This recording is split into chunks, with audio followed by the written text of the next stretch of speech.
It had already been about 10 years since I'd lost my mom.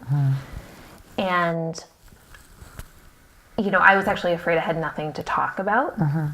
And then once I sat down to dinner, it was very clear how my loss was still impacting my life in different ways.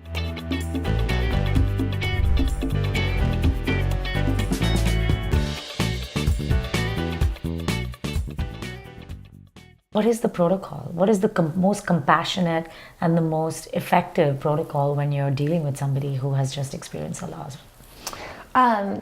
Well, I think in any circumstance, whether you are like, you know, say in the workplace, you're a manager or leader or a colleague, it's first and foremost in those moments, you need to show up as a human being.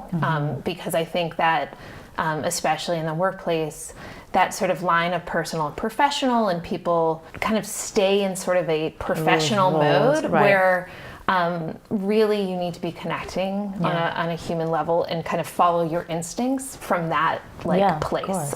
Because, you know, especially when somebody has just experienced loss and the kind of vulnerable place that they're in, those kind of first reactions that people have are really significant, and feeling like they can grieve as they need to. You know, and everyone is different. Like some people will want to talk about it openly, some might not, and I think kind of checking in about that is a good thing. And if it's like you write a note versus, you know, I think acknowledging it is important in some way. You know, a lot of times people say, I'm here to help, like whatever you need, you let me know. And the reality is that when you're grieving, asking for help or support is a hard thing anytime. And then when you're in, you know, a state of grief, it's, I think, extra hard. And so what I would say is just make specific offerings, you know, and, you know, if there's something that you know that person likes, or give it to them. If they need help with childcare, offer it if that's something that you like to do. And everybody needs different things. And I think, like for me, I also am an artist, and making art was sort of my way that I personally like processed a lot of things. And so I think the more that, you know, I actually do think rituals and having these things are really important and are very comforting.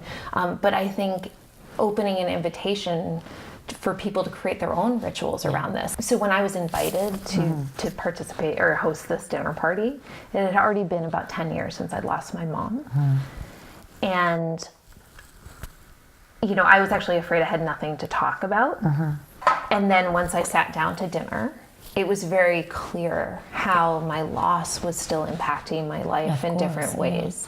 And that in a way I was sort of like storing it or not paying it, you know, it was like over here, and it was actually taking up a lot more room than once I actually started talking about it and processing it and kind of leaning into it. It actually created more space, and it also underscored the importance to me of building meaningful relationships and having purpose in my life. You know, in my experience, the main kind of way that outlet I had to kind of process it when I was in college was my art, and didn't really have much of a community to talk about it. To me, I think both through all the work that I've done around this is the power of community.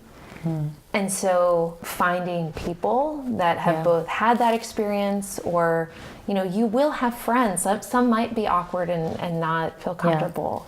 But I think most people do want to support you. And so, you know, that would be that you don't need to do this alone.